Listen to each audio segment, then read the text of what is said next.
स्वागत है आपका प्रोग्रेस इंस्टीट्यूट में। तो कल हमने कहाँ तक पढ़ा था कि फादर ऑफ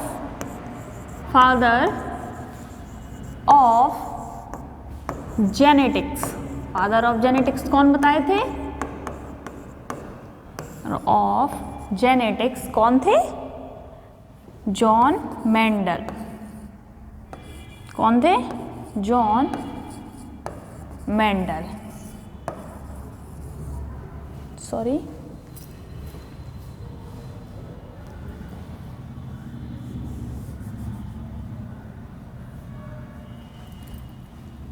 जॉन मेंडल। अब जीन शब्द दिया किसने था ये भी बताया था। अब ये जॉन मेंडल साहब हैं, इन्होंने जो ग्रेगर जॉन मेंडल साहब हैं, तो इन्होंने क्या किया था? मटर के पौधे में जीन को ढूंढा था। किसमें ढूंढा था? मटर के पौधे में। किसमें? मटर के पौधे में इन्होंने क्या ढूंढा था? जीन शब्द को ढूंढा था। जीन यानी गुणसूत्र, जिसकी संरचना होती है ऐसी, ये होती है जीन। ये इन्होंने किसमें ढूंढा था? मटर के पौधे में। अब इन्होंने जीन को तो ढूंढ लिया, अनुवांशिकी यानी जेनेटिक्स को तो ढूंढ लिया, लेकिन ये जो जीन शब्द है, ये जीन शब्द किसने दिया था? तो ये भी बताया था कल। जीन शब्द दिया था जोहानसन ने। किसने दिया था? जोहानसन। किसने दिया था? जोहानसन ने। ठीक है, इतना समझ में आ गया आप लोगों को?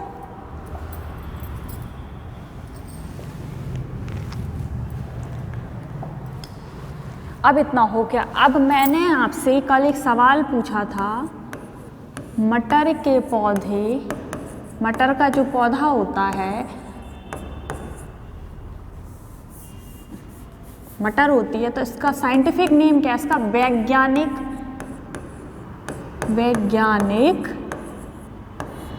नाम, इसका वैज्ञानिक नाम क्या है?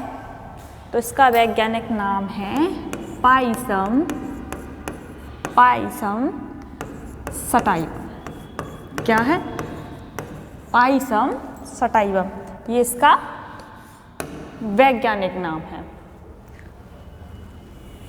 अब पूछेंगे कि और भी सारी चीज़ें होती हैं, जैसे कि कैट है, तो कैट का क्या नाम है? कैट का साइंटिफिक नेम क्या है? बिल्ली का वैज्ञानिक नाम क्या है?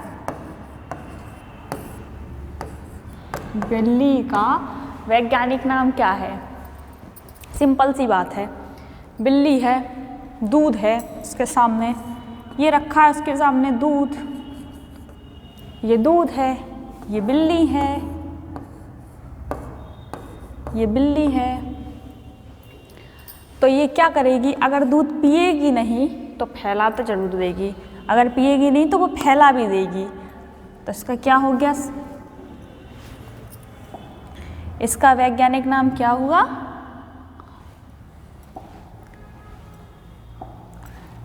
बिल्ली का, कैट का क्या होगा? फेलिस, यानी दूध फैला दिया, तो फेलिस कैटस। क्या हो गया? फेलिस कैटस। इतना समझ में आया आप लोगों को?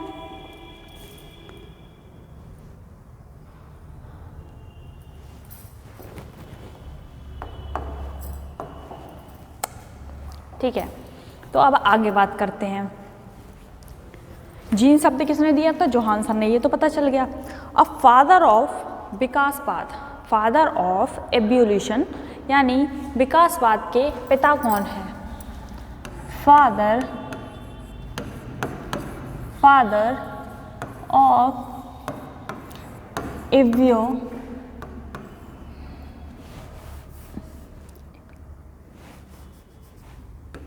एवोल्यूशन यानी विकासवाद के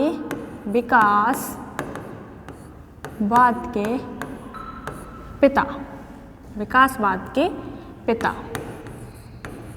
कौन है? तो विकासवाद के पिता हैं चार्ल्स डार्विन। Charles Darwin. अब इन्हें क्यों कहा जाता है? इन्होंने एक बुक लिखी थी ऑन द स्पीसीज ऑफ, एक second, on the origin of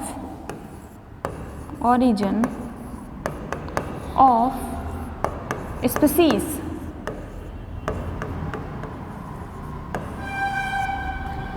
तो डार्विन ने बताया कि डार्विन ने अपनी कौन सी बुक लिखी? On the origin of species. तो डार्विन ने उसमें बताया कि जो भी सजीव जीवाणु वगैरह होते हैं, सजीव होते हैं, जो लिविंग्स होते हैं, तो वो अपना जो पदार्थ बनाते हैं, अपने जीने की क्षमता, जो अपनी खाना पीना, अपना भोजन बनाते हैं, तो वो निर्जीव चीज़ों से बनाते हैं। अब कैसे बनाते हैं निर्जीव चीज़ों से? जैसे कि आप मांस रखा होता है, तो वो मांस जैसे उसका सड़ जाता है, मांस खराब हो जाता है, तो उसके ऊपर कीड़े आ जाते हैं, तो अपने आप वहाँ उत्पन्न हो जाते हैं वो कीड़े कहाँ से आए? वो अपने आप उसमें उत्पन्न होते हैं। मछली है तो मछली भी जो है गंदा पानी होता है तो उसमें अपने आप उत्पन्न हो जाती है। मछली जो है गंदे पानी में अपने आप ही गंदे पानी में उत्पन्न हो जाती है। गंदे पानी में क्या हो जाती है? उत्पन्न हो जाती है अपने आप ही।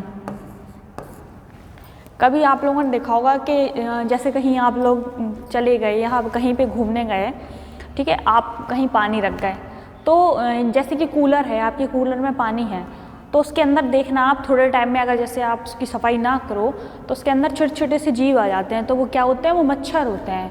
तो गंदे पानी में क्या हो जाते हैं? मच्छर अपने आप उत्पन्न हो जाते हैं। क्या हो जाते हैं? गंदे पानी में मच्छर हो जाते हैं।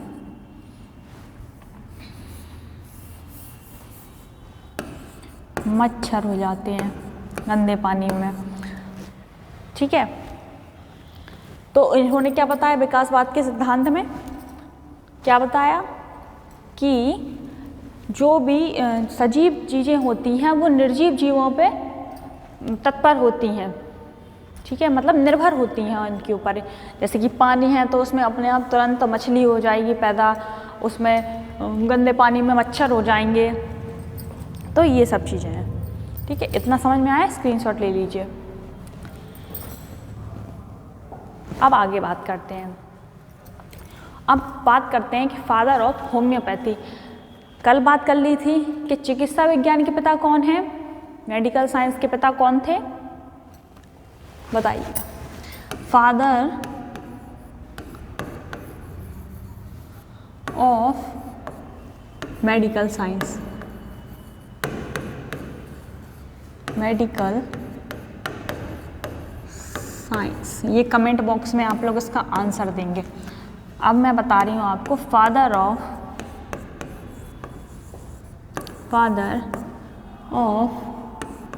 होम्योपैथी। क्या? Father of homeopathy. होम्योपैथी के पिता कौन हैं? सैमुअल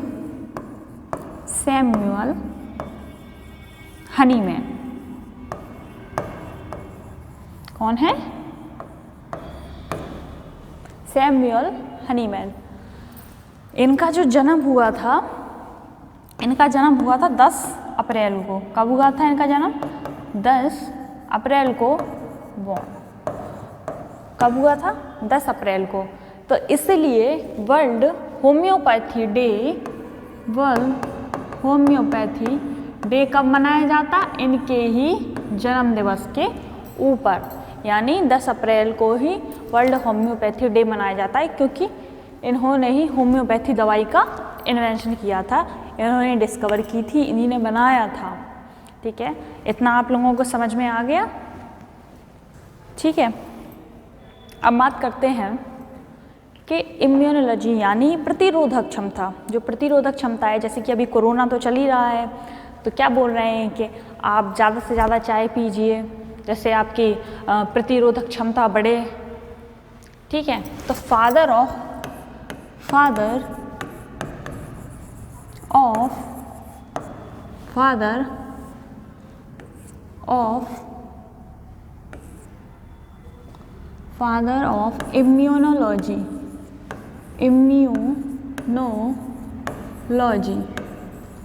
फादर ऑफ इम्यूनोलॉजी यानी प्रतिरोधकता के पिता। प्रतिरोधकता, अब ये फिजिक्स में भी होता है और साइंस में भी होता है। क्या होता है? फिजिक्स में भी होता है प्रतिरोधकता। तो प्रतिरोधक क्षमता, प्रतिरोधक क्षमता के पिता किसको कहा जाता है? किसको कहा जाता है? एडवर्ड जेनर को। किसको कहा जाता है? एडवर्ड जेनर को। एडवर्ड जेनर को। और एक चीज़ और, इन्होंने ही चेचक के टीके का भी आविष्कार किया था। क्या किया था? एडवर्ड जेनर ने ही चेचक के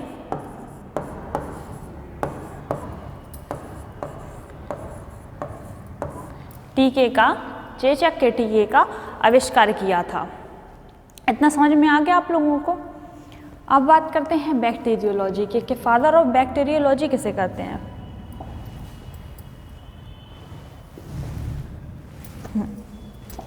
तो अब बात करते हैं किसकी? Father of bacteriology. Father of bacteriology.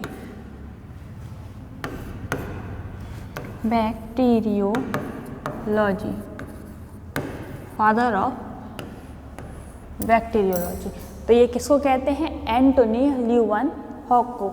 इन्होंने जो जीवाणु सबसे पहले देखा था, इन्होंने किस में देखा था? माइकोप्लाज्मा में देखा था। किस में देखा था? माइकोप्लाज्मा में। बैक्टीरियोलॉजी किसको कहते हैं? फादर ऑफ बैक्टीरियोलॉजी किसको कहते हैं? एंटोनी ल्यूवेनहॉक। किसको कहते हैं? एंटोनी ल्यूवेनहॉक को। इन्होंने जो बैक्टीरिया को देखा था, जो जीवाणु को देखा था, तो किस में देखा था? माइकोप्लाज्मा में। किससे देखा था? माइकोप्लाज्मा बैक्टीरिया को देखा था। कौन से बैक्टीरिया को देखा था और किस में देखा था? माइकोप्लाज्मा बैक्टीरिया में सबसे पहले बैक्टीरिया को देखा था। किसने देखा था? तो father of bacteriology Antonie Leeuwenhoek को कहा जाता है। माइकोप्लाज्मा में इन्होंने क्या किया था? सर्वप्रथम देखा था। अब बात करते हैं, सुनिए, जो बायोलॉजी है इसमें 3 रॉबर्ट के नाम तो आप लोगों को ध्यान रखना ही रखना है। सबसे पहले रॉबर्ट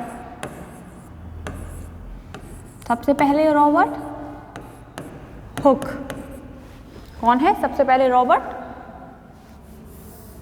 हुक। सबसे पहले रॉबर्ट हुक। इन्होंने क्या किया था? इन्होंने सेल की खोज की थी। किसकी खोज की थी? सेल की खोज की थी। सेकंड है रॉबर्ट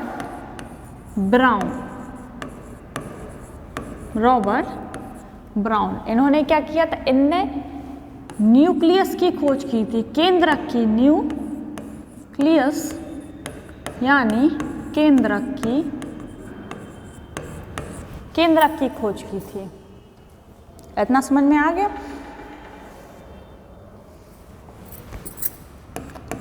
फिर तीसरे हैं रॉबर्ट कॉच।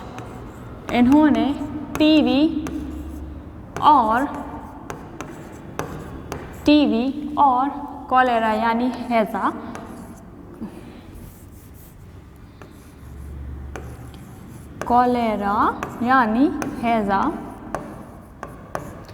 हैजा के जीवाणुओं की खोज की थी। इन्होंने टीवी और कॉलेरा यानी हैजा, टीवी और हैजा के जीवाणुओं की खोज की थी। तो कौन कौन सी होगा? एक तो हो गए रॉबर्ट हुक, एक हो गए रॉबर्ट ब्राउन और एक हो गए रॉबर्ट कोच। इतना समझ में आ गया? अब जो हम लोग पढ़ेंगे, सबसे पहले क्या पढ़ेंगे? सबसे पहले तो अपन खाना खाते हैं, ठीक है। सबसे पहले क्या पढ़ेंगे? जूलॉजी। जूलॉजी, तो जूलॉजी का सबसे पहला टॉपिक होगा पोषण यानी न्यूट्रिशन। पोषण, पोषण का मतलब क्या है? शरीर में कोई भी प्रक्रिया हो रही है, आप बढ़ रहे हैं, आपकी वृद्धि हो रही है, आपका विकास हो रहा है, तो वो क्या कहलाती है? वो पोषण कहलाती है। ये सारी प्रक्रिया, जो प्रक्रिया से जो सब अपना प्रक्रियाओं से, शरीर के अंदर जो प्रक्रियाओं के माध्यम से जो वृद्धि और विकास हो रहा है, तो उसी को पोषण कहते हैं। इन्हीं पदार्थों की वजह से, जिन पदार्थों की वजह से अपने शरीर में क्या हो रही है? वृद्धि, विकास हो रहा है, मेंटेनेंस हो रही है, तो उसी को पोषण कहते हैं, ठीक है। पोषण के बाद क्या है? खाना खाएंगे, तो खाना खाने के बाद खाना पचाना भी तो पड़ेगा, तो सेकंड क्या पढ़ेंगे अपन? पाचन तंत्र। क्या पढ़ेंगे? पाचन तंत्र। अब खा तो लिया, अब खाने के बाद क्या करेंगे? उसका अब जो वेस्टेज हो जाएगा तो उसको बाहर तो निकालना ही पड़ेगा, तो क्या करेंगे? उत्सर्जन। क्या करेंगे? उत्सर्जन तंत्र पढ़ेंगे। खाना खाया, पचाया, बाहर निकाला, फिर सांस ली। क्या होता है? जब अपन खाना खाते हैं, खाना अपने अंदर जाएगा तो अपने अंदर दो कॉर्ड होती है, ये ढक्कन बंद होता है, एक सांस का होता है और एक पाचन पेट का होता है, ठीक है। तो जब अपन खाना खाते हैं तो एक साइड का द्वार बंद हो जाता है, जब श्वास का द्वार बंद हो जाता है, श्वास का द्वार बंद हो जाता है और ये वाला द्वार जो है ये खुल जाता है, तो इसके अंदर से खाना चला जाता है और श्वास का द्वार बंद रहता है, ठीक है। क्या किया अपन ने? पोषण किया, खाना खाया, पचाया, निकाला, फिर श्वसन तंत्र, फिर श्वसन तंत्र। श्वसन तंत्र के बाद क्या पढ़ेंगे? संवेदी अंग। पढ़ाया होगा, सब लोगों ने पढ़ाया होगा, पढ़ा ही होगा बचपन में, सेंसरी ऑर्गन। क्या पढ़ेंगे? सेंसरी ऑर्गन यानी संवेदी अंग। क्या पढ़ेंगे? संवेदी अंग। फिर संवेदी अंग के बाद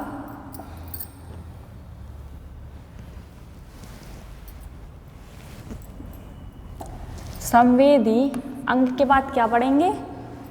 रिप्रोडक्शन यानी प्रजनन। अपने ही जैसे जीव को बनाने की क्षमता प्रजनन तंत्र कहलाती है, कल बताया था। तो उसके बाद पढ़ेंगे क्या? प्रजनन तंत्र। फिर उसके बाद पढ़ेंगे कंकाल तंत्र, स्केलेटन सिस्टम। क्या पढ़ेंगे? कंकाल तंत्र, कंकाल तंत्र। इसके बाद पढ़ेंगे ग्रंथि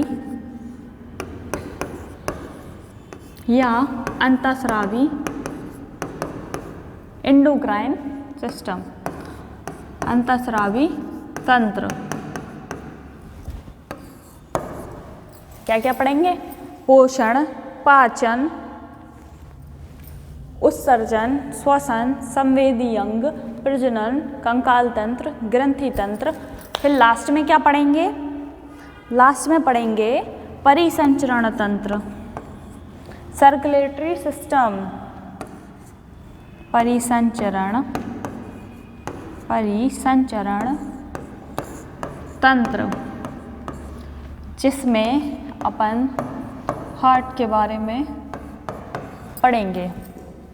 ये तो हो गया जूलॉजी का सिस्टम, इसका स्क्रीनशॉट ले लीजिए पहले तो।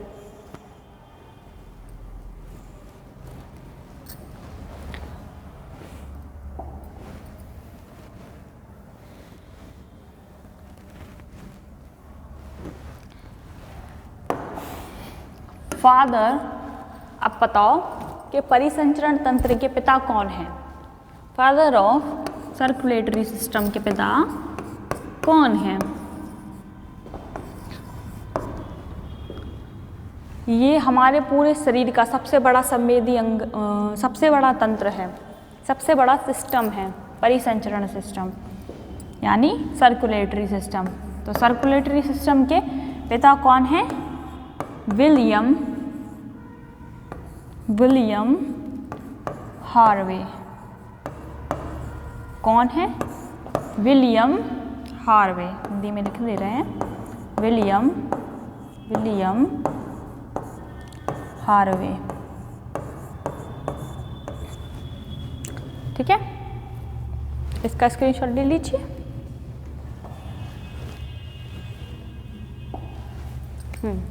तो जूलॉजी के बारे में तो पता चल गया कि क्या क्या पढ़ना है अपन को।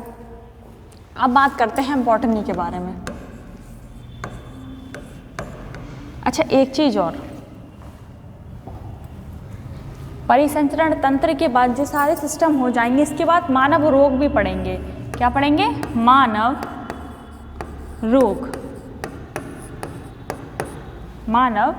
रोग। बॉटनी में क्या क्या पढ़ेंगे?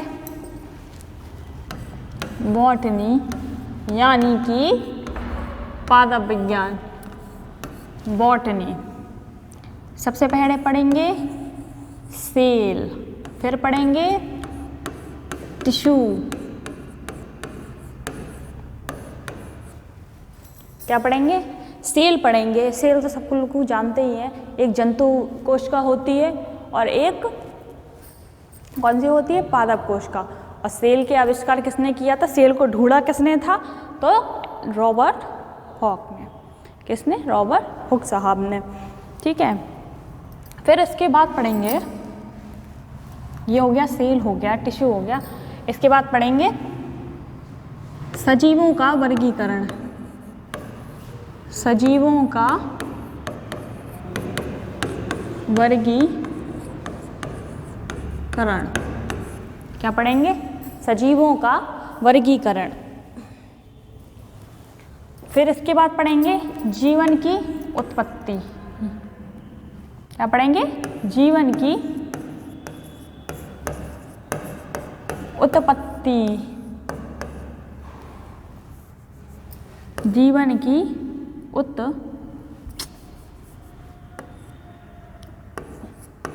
उत्पत्ति, जीवन की उत्पत्ति। इसके बाद पढ़ेंगे पादप एवं इसकी संरचना, प्लांट्स एंड इसके स्ट्रक्चर्स, संरचना। क्या पढ़ेंगे? पादप एवं इसकी संरचना। और फिर लास्ट में पढ़ेंगे पादप रोग। आज की वीडियो में इतना ही, और फिर कल मिलेंगे तो हम आपको न्यूट्रिशन से स्टार्ट करेंगे। Thank you.